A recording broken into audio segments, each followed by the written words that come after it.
Hello जय हिंद दोस्तों, मैं शुभम आप सभी का स्वागत करता हूं आपके अपने इस यूट्यूब चैनल शुभम क्लासेस 2.0 में।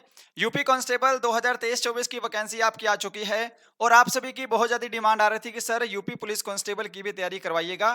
तो आज हम क्या करेंगे, आपके यूपी पुलिस कांस्टेबल का एक प्रीवियस ईयर का पेपर डिस्कस करेंगे और उसमें भी हम सिर्फ जीके का ही सेक्शन डिस्कस करने वाले हैं। ठीक है, अब जो आप तैयारी करेंगे ना, इसका आप लोग टेस्ट लगाइएगा। सभी प्रश्न एमसीक्यू में हैं और देखिएगा आपकी तैयारी इस समय किस लेवल पे है, आप कितने प्रश्न कर पा रहे हैं। और आपको जो अब तैयारी करनी है वो इससे कम से कम 2-2.5 गुना आपको लेवल बढ़ाना पड़ेगा, क्योंकि ये पेपर हम 2019 का डिस्कस करेंगे, जनवरी 2019 का। और अब आपको पता है कि अब एग्जाम का लेवल कहां से कहां चला गया है। फिर भी क्योंकि ये आपका एग्जाम जो है यूपी पुलिस कांस्टेबल का है, उसको ही देखते हुए हम तैयारी करवाएंगे आपकी। उम्मीद करूंगा आज सेशन सभी को हेल्पफुल लगेगा। टेस्ट कंप्लीट लगाइएगा। चलिए अपनी क्लास स्टार्ट करते हैं। और देखिएगा ये जो हम आज पेपर डिस्कस करने वाले हैं ना, ये आपका 28 जनवरी 2019 का सेकंड शिफ्ट का पेपर होने वाला है और उसमें हम एकदम जीके के ओरिजिनल क्वेश्चन डिस्कस करेंगे जो कि आपके एग्जाम में पूछे गए थे। ठीक है जी, चलिए स्टार्ट करते हैं। तो देखिएगा पहला प्रश्न आपके सामने है, वह कौन सा अंतिम वर्ष था जब भारत में रेल बजट और केंद्रीय बजट अलग अलग प्रस्तुत किया गया था।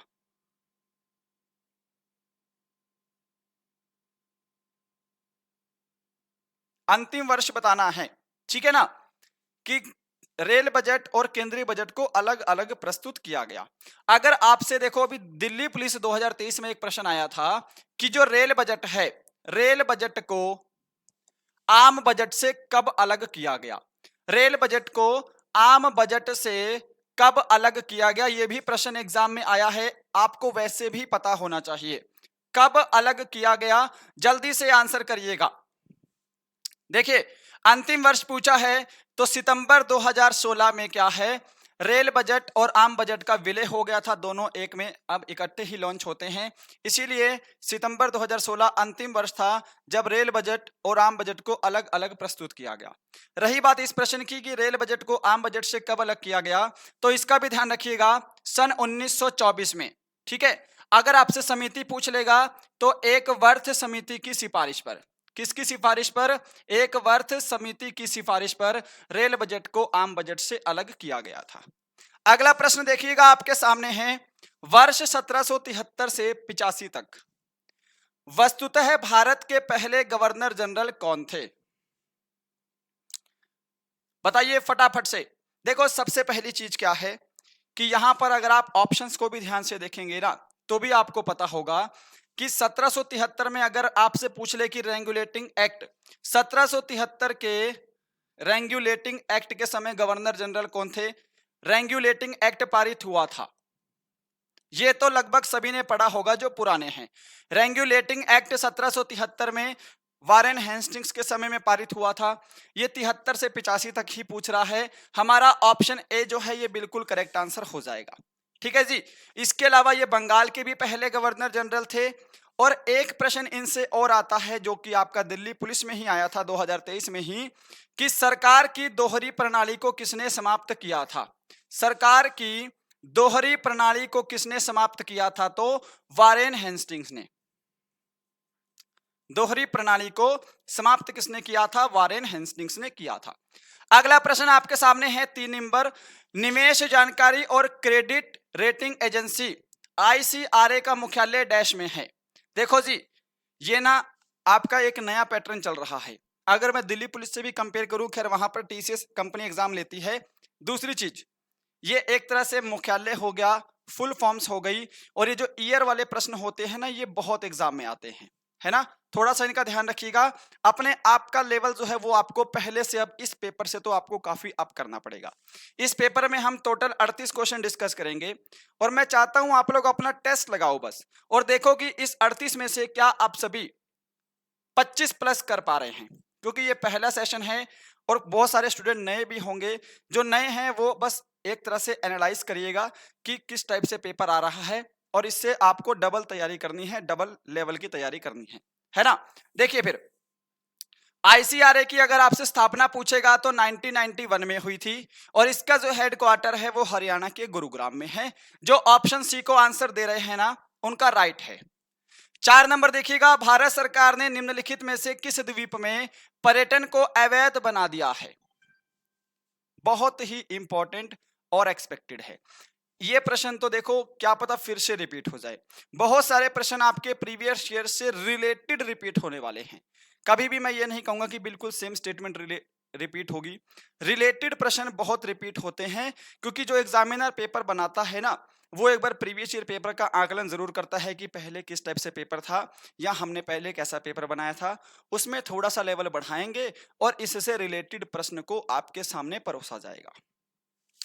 आप देखो जी, द्वीप कौन सा है? जो विकल्प डी को आंसर दे रहे हैं सेंटिनल द्वीप, उनका राइट आंसर है। पूछेगा ये कहां पर है, तो ये कहां पर है? अंडमान निकोबार द्वीप समूह में है। अंडमान एंड निकोबार द्वीप समूह में स्थित है। ठीक है, क्या पता आपसे ये ना पूछकर आपसे खाड़ी पूछ ले, तो सेंटिनल द्वीप जो है ये बंगाल की खाड़ी में भी स्थित है, ये भी आप लोग ध्यान रखिएगा।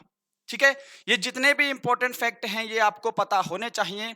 इसके अलावा क्वेश्चन नंबर 5 है, ये सितंबर 2018 का करंट अफेयर है, तो हमने इसको लिखा नहीं है, बस मैंने यहाँ पर आपको ऐसे लिख दिया है कि ये करंट अफेयर पूछा गया था, क्योंकि अब करंट अफेयर नया आएगा आपको पता है।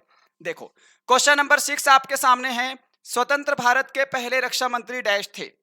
अब मुझे नहीं लगता कि इससे भी आसान प्रश्न आपको देखने को मिलेगा, और ये स्टैटिक जीके है, आपके पास स्टैटिक जीके से 8 से 10 प्रश्न आने ही आने हैं।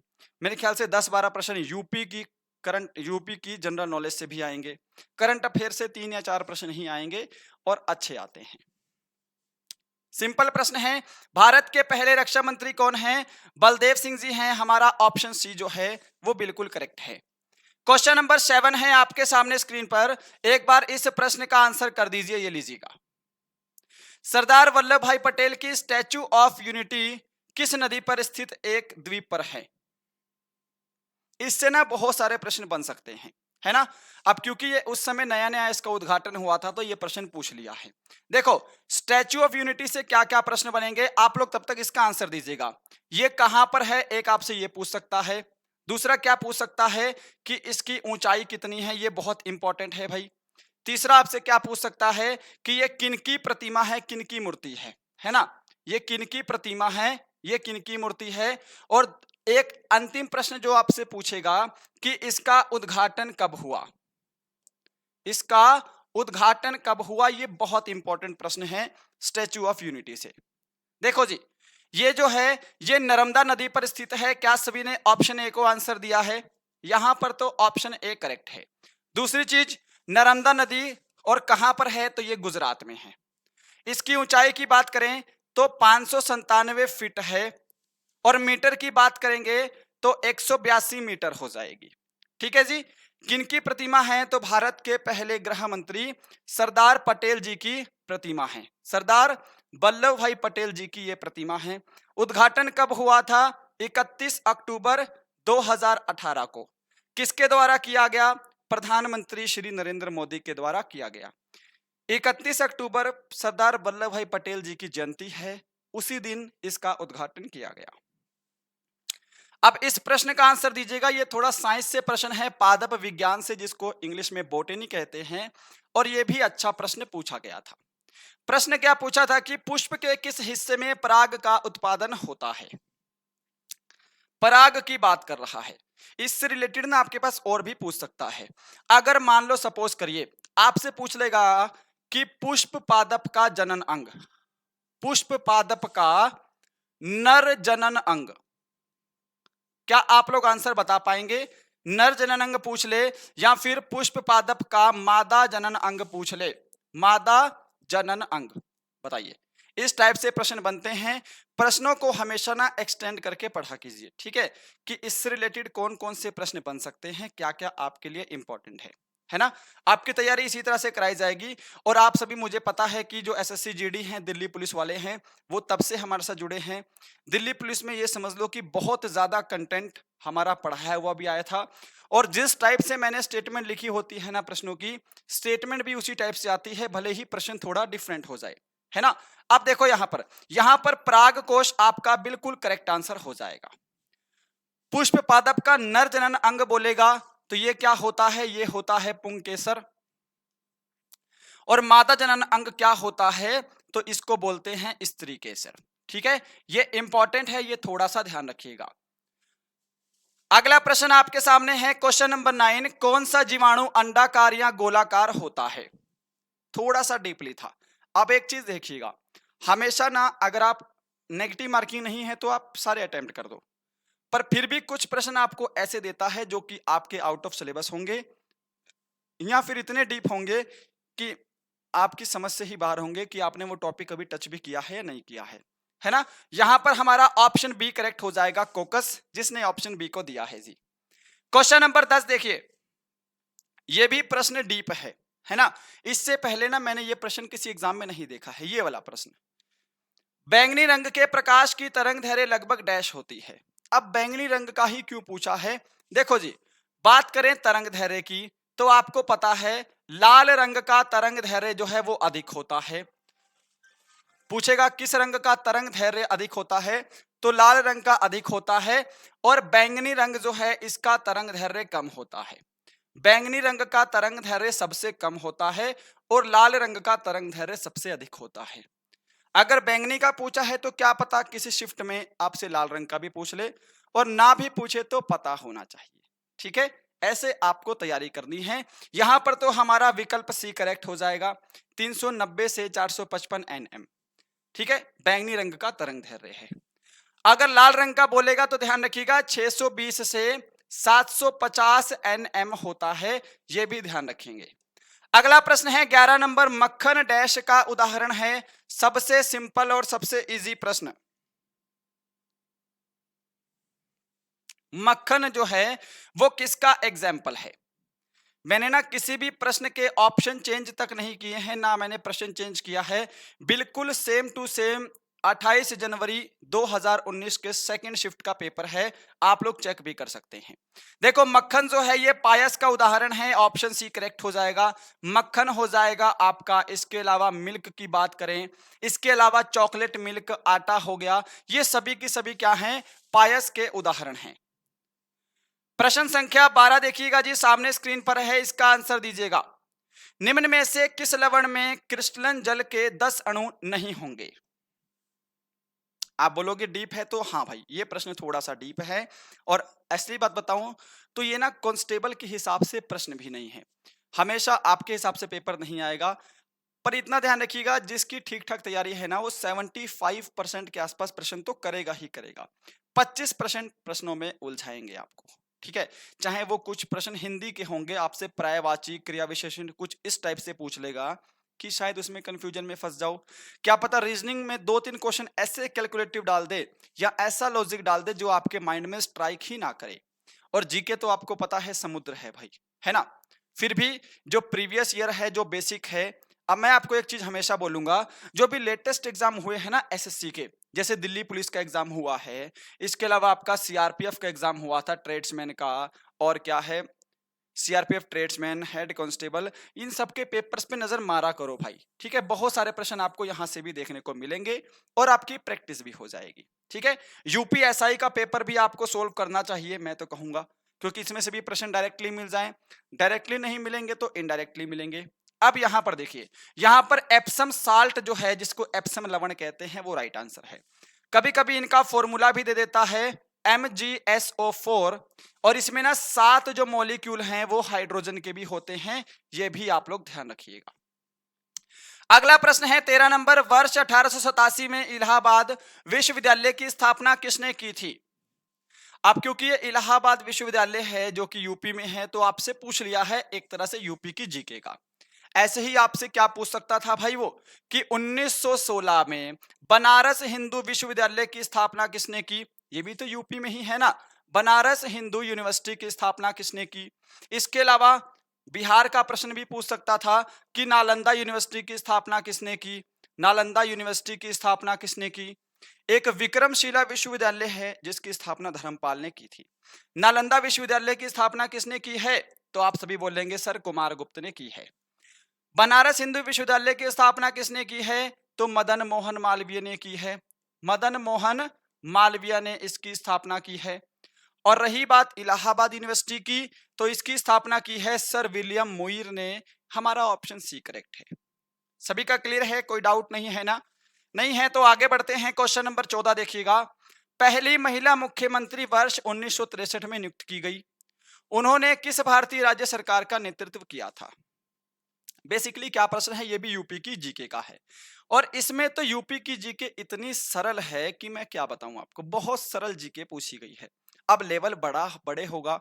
दूसरी बात, नृत्य से प्रश्न बहुत बनेंगे यूपी में इस बार, यूपी की जीके से भी नृत्य से, नदियां, बांध, बहुत सारे प्रश्न बनने वाले हैं, तैयार रहिएगा, ठीक है ना?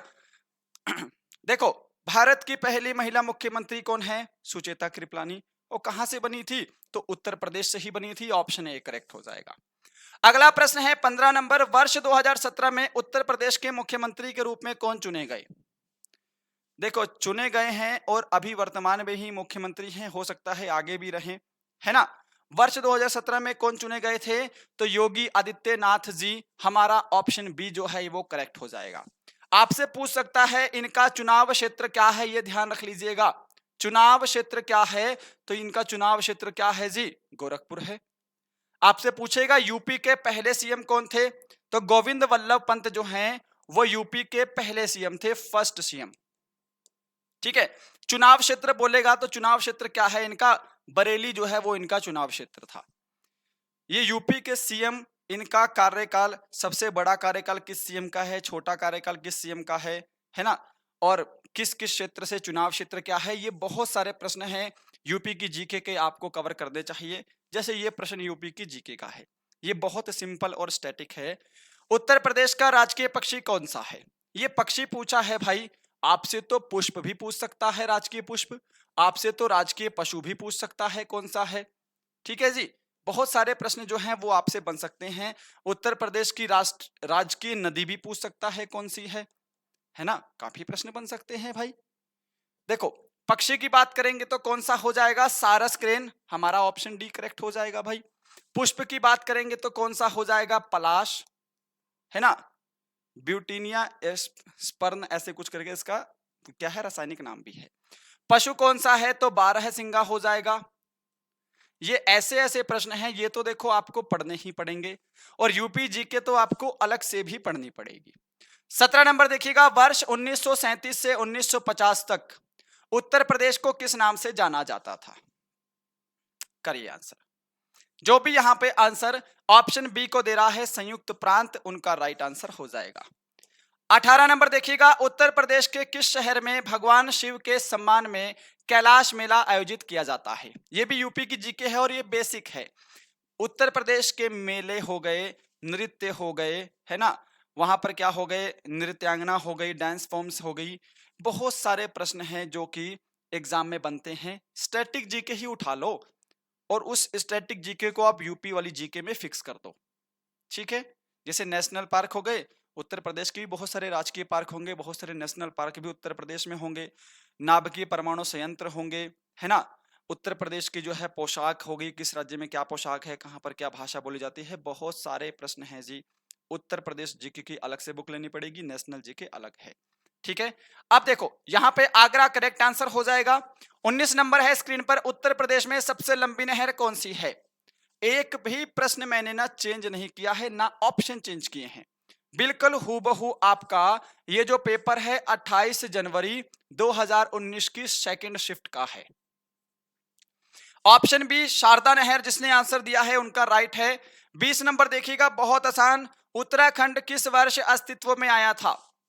और ये तो ना आपका नेशनल जीके का भी पार्ट है। देखो जी, नवंबर 2000 में, ठीक है। उत्तराखंड जो है ये मेरे ख्याल से 25वां राज्य बना था, अगर मैं गड़बड़ हूं तो मुझे सही कर दीजिएगा। मेरे हिसाब से 25वां राज्य बना था और ये उत्तर प्रदेश से ही अलग हुआ है। ऑप्शन ए करेक्ट हो जाएगा। 2000 25वां या 27वां राज्य बना है, थोड़ा सा कंफ्यूजन है, देख लीजिएगा।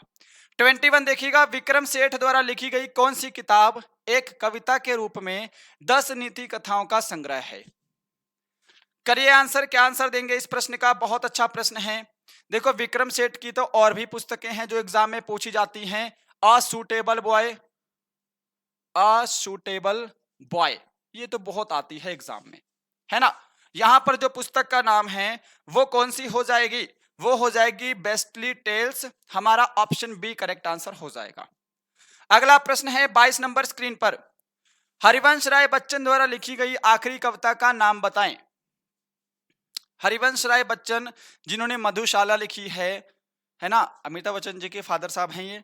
दूसरी चीज, इनकी जो आखिरी कविता है, आखिरी पुस्तक है, वो किस पर आधारित थी? तो जो इंदिरा गांधी की हत्या हुई थी, ये उस पर आधारित थी, राइट।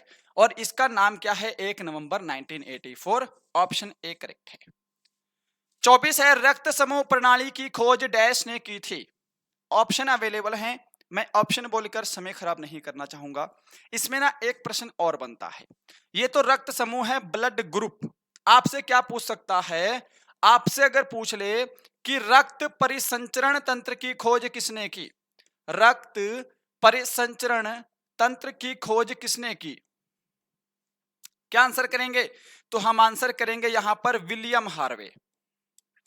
कुछ स्टूडेंट जो नए हैं ना, वो मिक्सअप कर देते हैं। ये ब्लड ग्रुप है, इसकी खोज की थी कार्ल लैंडस्टीनर ने। हमारा ऑप्शन डी करेक्ट हो जाएगा। अगला है 25 नंबर, ये कंप्यूटर का प्रश्न है, एक आधा प्रश्न आता है या फिर किसी शिफ्ट में वो भी नहीं आएगा, ठीक है। डैश एक कंप्यूटर वर्म है जो औद्योगिक नियंत्रण प्रणाली को निशाना बनाता है।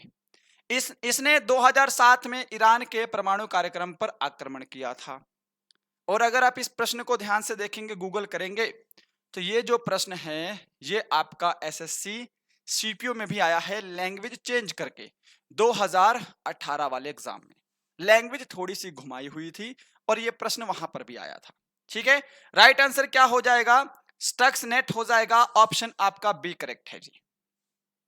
26 नंबर देखिएगा, तमिलनाडु और श्रीलंका के मन्नार जिले के बीच मौजूद जल संधि को क्या कहा जाता है? एक चीज आपको पता है कि भारत और श्रीलंका के बीच में कौन सी जल संधि है? तो पाक जल डमरू मध्य है। ये आपसे वही पूछा है, तमिलनाडु के रामेश्वरम से चलती है और श्रीलंका तक जाती है। इसका नाम क्या है? पाक जल डमरू मध्य। ऑप्शन बी करेक्ट है, ठीक है। बहुत आसान आसान प्रश्न है इस पेपर में, और मैं ये चाहूंगा कि जो अब आपको तैयारी करवाई जाएगी वो आपको अच्छे लेवल की करवाई जाएगी।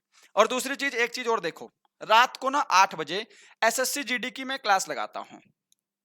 एक चीज हमेशा माइंड में बिठा लीजिएगा, जो एसएससी जीडी का जीके है ना, वो यूपी पुलिस के लिए भी सेम रहेगा। ये मत सोचना कि यूपी पुलिस में तो कुछ अलग ही जीके आएगा। ये बिल्कुल आप ये क्लास अटेंड करिएगा, कर सकते हैं। डेली रात को हमारे इसी चैनल पे 8 बजे लाइव क्लास होती है। यूपी पुलिस की बता रहा हूं मैं, एसएससी जीडी यूपी पुलिस वाले दोनों जीके जीएस ले सकते हैं। जो हमारे चैनल पे हिंदी होती है रात को 8 बजे, वो भी यूपी पुलिस एसएससी जीडी की सेम है। इसके अलावा हम रीजनिंग की भी क्लास करवाते हैं, इसमें भी कोई डिफरेंस नहीं है अगर आप देखेंगे, ठीक है। यूपी पुलिस वाले एसएससी जीडी की सारी क्लासेस दे सकते हैं बेझिझक। क्या पता जो एसएससी जीडी में ना आए वो यूपी पुलिस में फंस जाए, ऐसा भी हो जाता है। बिल्कुल जीके, रीजनिंग, हिंदी, मैथ सब सेम है। एक्स्ट्रा क्या है? यूपी की जीके है, वो ध्यान रखिएगा बस, ठीक है। अगर आप चाहते हैं यूपी पुलिस की क्लासेस भी लगाई जाएं तो उसका भी ध्यान रखिएगा, कमेंट कर दीजिएगा, उसकी भी क्लास हम करवाएंगे। यहाँ पे ऑप्शन बी करेक्ट हो जाएगा, अलास्का। अलास्का जो है संयुक्त राज्य अमेरिका के राज्य की सीमा संयुक्त राज्य के किसी अन्य राज्य की सीमा के साथ साझा नहीं करता है। 28 है, दुनिया की तीसरी सबसे अधिक जनसंख्या वाला देश कौन सा है? देखो भाई, एक ना टीसीएस का नया पैटर्न चल रहा है, पता नहीं यूपी पुलिस का एग्जाम शायद आपके इंटरनल से ही हो, टीसीएस ना करवाए, पर ना मैं फिर भी बोलूंगा ये 2011 की जनगणना छोड़ना ही नहीं है। मैं लास्ट में आपको कुछ टॉपिक बताने वाला हूं, उन पर गौर फरमाइएगा। ये भी एक तरह से जनसंख्या से ही प्रश्न है। आपको देखो टॉप 5 जनसंख्या वाले देश पता होने चाहिए। अब तो हमारा भारत बताया जा रहा है कि वो नंबर 1 हो गया है जनसंख्या में, तो मैं यहां पर भारत को ही नंबर 1 पे लिख लेता हूं। दूसरे नंबर पे कौन हो गया है भाई जनसंख्या में? चाइना है। तीसरे नंबर पे यूएसए है। चौथे नंबर पे कौन है? तो इंडोनेशिया हो जाएगा। इसके अलावा फिर 5वें नंबर पे पाकिस्तान है। देखो ये तो क्रम पता होने चाहिए ना। हमसे बोला है तीसरा, तो संयुक्त राज्य अमेरिका है। अगला है 29 निम्नलिखित में से कौन सा संयुक्त अरब अमीरात का एक अमीरात नहीं है, एक शहर नहीं है? इस प्रश्न के ऑप्शन अगर आपने ध्यान से पढ़ लिए ना, ये प्रश्न ही खत्म है, वहीं पर इस प्रश्न को खत्म कर दीजिए बस, ठीक है।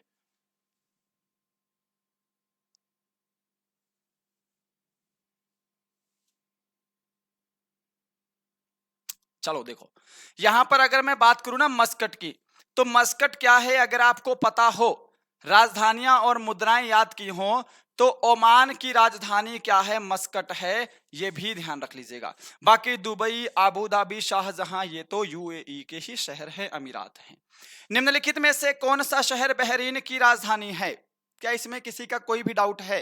ये बहरीन की राजधानी, ये बहुत सिंपल पूछा है, तो हम बात करेंगे मनामा की, ऑप्शन सी करेक्ट है। अंकारा किसकी कैपिटल है? तो अंकारा जो है वो टर्की की कैपिटल है। दोहा किसकी राजधानी है? तो दोहा कतर की राजधानी है। बेरूत किसकी राजधानी है? तो बेरूत जो है वो लेबनान की कैपिटल है भाई। अगला प्रश्न देखिएगा 31, डैश पहली महिला लोकसभा अध्यक्ष थी? भारत की पहली महिला लोकसभा अध्यक्ष पूछा है। कितना आसान पेपर था ये, है ना, तभी इसकी कट ऑफ बहुत हाई गई थी। अगर इसी लेवल का पेपर आएगा ना तो बहुत मुश्किल हो जाएगी भाई। फिर तो आपको पॉइंटों पॉइंटों में खेलना पड़ेगा कि अगर आपने आता हुआ आसान प्रश्न एक भी गलती से भी गड़बड़ कर दिया तो आप कंपटीशन से बाहर हैं। पर फिर भी मैं उम्मीद करूंगा कि इस बार का जो लेवल है वो ठीक ठाक आएगा। एसएससी जीडी की क्लासेस 8 बजे होती हैं, यूपी पुलिस की भी क्लासेस वही हैं, जरूर लगाइएगा भाई। ठीक है। भारत की पहली महिला लोकसभा अध्यक्ष कौन थी? मीरा कुमार, ऑप्शन आपका बी। अब इसको देखिएगा, स्वतंत्रता संग्राम 1857 का सिपाही विद्रोह किस शहर से शुरू हुआ था? देखो, अगर पूछ लेगा कब शुरू हुआ था, यह भी इंपॉर्टेंट है। 10 मई 1857 को। ठीक है, किस शहर से? तो यूपी के मेरठ से, ऑप्शन डी करेक्ट है। इसमें ना बहुत प्रश्न बनेंगे, कुछ पुस्तकें भी लिखी गई हैं इसके ऊपर। इसके अलावा किस शहर से किसने नेतृत्व किया था? बरेली से किसने, गोरखपुर से किसने, अंबाला से किसने किया है, जमशेदपुर से किसने किया है? ये बहुत ज्यादा प्रश्न हैं, करवाने पड़ेंगे आपको। ठीक है, अभी आगे और भी है, 2 मिनट वेट करिए फिर स्टार्ट करते हैं। Just a minute. लो जी, 33 नंबर है, टोटल 38 ही प्रश्न हैं इस पेपर के। अगर आप चाहते हैं ना कि इस पेपर की हिंदी भी सॉल्व करवा दूं, आपको मैथ भी सॉल्व करवा दूं, रीजनिंग भी सॉल्व करवा दूं, एक कमेंट डिस्क्रिप्शन में, कमेंट बॉक्स में डाल दीजिएगा, है ना।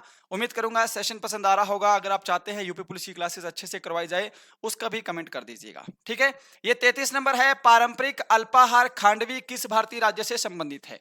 ये बात कर रहे हैं खांडवी की, तो खांडवी जो है ये गुजरात का है, ऑप्शन ए करेक्ट है।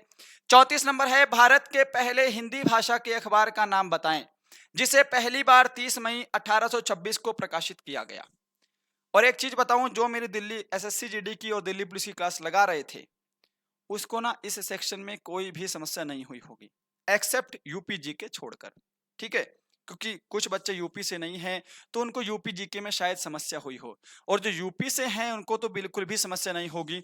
मुझे पता है कि आप लोग आज इस 38 में से ना 30 प्लस का स्कोर मारोगे बड़े आराम से। देखो, यहां पर मैंने आपको बताया है कि उदंत मार्तंड जो है ये आपका हिंदी भाषा का पहला समाचार पत्र था। आपसे इसके संपादक भी पूछ लेगा कि इसके संपादक कौन थे, तो ध्यान रखिएगा, श्री जुगल किशोर शुक्ल। ठीक है ना, मैं शॉर्टकट में लिख देता हूं, जुगल किशोर शुक्ल। ठीक है, इसके संपादक थे। अगला प्रश्न है 35, इनमें से कौन सी गेहूं की उच्च पैदावार देने वाली बीज किस्म है जिसका भारत की हरित क्रांति में योगदान था? यह वाला प्रश्न आप लोग एसएससी एमटीएस 2021 के भी एग्जाम में देख सकते हैं, वहां पर भी यह प्रश्न बिल्कुल सेम स्टेटमेंट, बिल्कुल सेम ऑप्शन के साथ पूछा जा चुका है। लर्मा रोजो, ऑप्शन बी करेक्ट है। यह क्या है? गेहूं की बीज की किस्म है। 36 फरवरी 1948 में भारतीय संविधान के प्रारंभिक मसौदे को किसने तैयार किया था? बताइए, ऑप्शन अवेलेबल हैं, आंसर करिएगा सर। जो भी यहां पे बेनेगल नरसिम्हा राव जी को आंसर दे रहे हैं, विकल्प डी, ये बिल्कुल करेक्ट हो जाएगा। अगला है 37 नंबर, उम्मेद भवन पैलेस किस शहर में स्थित है? और ये आज का सेकंड लास्ट क्वेश्चन है। ऐसे ऐसे बहुत सारे प्रश्न आपको देखने को मिलेंगे। एक बार कमेंट जरूर करेंगे कि आपको सेशन कैसा लग रहा है, क्या यूपी पुलिस की क्लासेस कंटिन्यू करें। और मैं फिर से आपको बोल रहा हूं, जो एसएससी जीडी की क्लास रात को 8 बजे होती है ना, उसको जरूर अटेंड करिएगा। यूपी पुलिस एसएससी जीडी में कोई बहुत डिफरेंस नहीं है, बिल्कुल सेम है। जीके, रीजनिंग, मैथ, हिंदी, कुछ डिफरेंस नहीं है। जबकि एसएससी जीडी का तो लेवल और भी अच्छा है, मैं इस पेपर को देख पा रहा हूं, तो उसकी तैयारी करिए, यूपी पुलिस आसानी से निकल जाएगा। यहाँ पे जोधपुर ऑप्शन बी करेक्ट है। और ये रहा आज का लास्ट क्वेश्चन आपके सामने, बहुत बेसिक स्टैटिक जीके का। लावणी किस भारतीय राज्य का प्रमुख लोक नृत्य है? इसका आंसर कर दो, फिर हमारी क्लास जो है वो समाप्त हो जाएगी। जो भी यहाँ पे ऑप्शन बी को आंसर दे रहा है महाराष्ट्र, उनका आंसर बिल्कुल करेक्ट हो जाएगा। जिसने ऑप्शन बी को दिया है उनका राइट है। अब कमेंट करिएगा कि इन 38 प्रश्नों में से आज के टेस्ट में आपने कितना स्कोर किया है। अगर आप चाहते हैं इस पेपर को पूरा सॉल्व करवा दें, रीजनिंग की अलग लगा दें, हिंदी की अलग क्लास लगा दें, है ना, मैथ अलग सॉल्व करवा दें, तो कमेंट बॉक्स आपके सामने है। कमेंट बॉक्स में कमेंट जरूर करिएगा और जल्दी से बताइएगा 38 में से कितने राइट हुए हैं। आपको आज का सेशन कैसा लगा है, हमारा पढ़ाया हुआ कैसा लगता है। और जो दिल्ली पुलिस एसएससी जीडी से जुड़े हैं, हमारे चैनल के आप एंगेजमेंट भी देख सकते हैं। कुछ बात है, कुछ अच्छा पढ़ाते हैं, तभी आप सब जुड़ते हैं, इतना प्यार सपोर्ट दिखाते हैं।